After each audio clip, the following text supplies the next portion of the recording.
Karachi test کے دوسرے روز کھیل کے اختتام پر پاکستان ٹیم نے 3 وکٹوں کے نقصان پر 154 رنز بنا لیے ہیں۔ امام الحق 74 رنز پر ناقابل شکست ہیں۔ اس سے قبل نیوزی لینڈ کی ٹیم پہلی اننگز میں 449 رنز بنا کر آؤٹ ہو گئی۔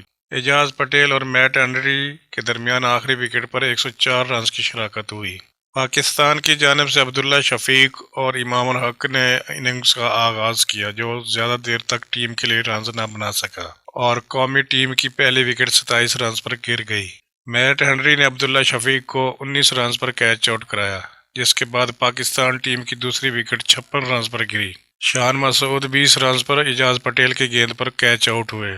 کپتان بابر اعظم اور امام الحق نے پارٹنرشپ قائم کرنے کی کوشش کی، تاہم غلط فہمی کے باعث یہ کوشش 99 رنز پر نقصان میں تبدیل ہو گئی، جب بابر اعظم 24 رنز پر رن آؤٹ ہو گئے۔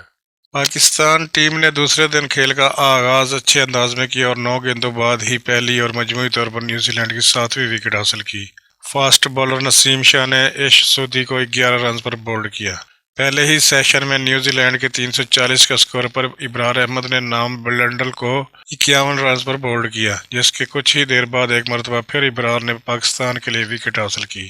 ابرار احمد نے 345 رنز پر نیوزی لینڈ کی 9ویں وکٹ حاصل کی۔ انہوں نے ٹم ساؤتھی کو 10 رنز پر اسٹمپ آؤٹ کرایا۔ کیوی ٹیم کے آخری 2 بیٹرز میٹ ہنری اور اعجاز پٹیل کے درمیان 104 رنز کی پارٹنرشپ قائم ہوئی، جس کے بعد دوسرے سیشن میں نیوزی لینڈ کی آخری وکٹ ابرار احمد نے حاصل کی۔ انہوں نے اعجاز پٹیل کو 35 رنز پر کیچ آؤٹ کرایا، جبکہ میٹ ہنری 68 رنز پر ناٹ آؤٹ رہے۔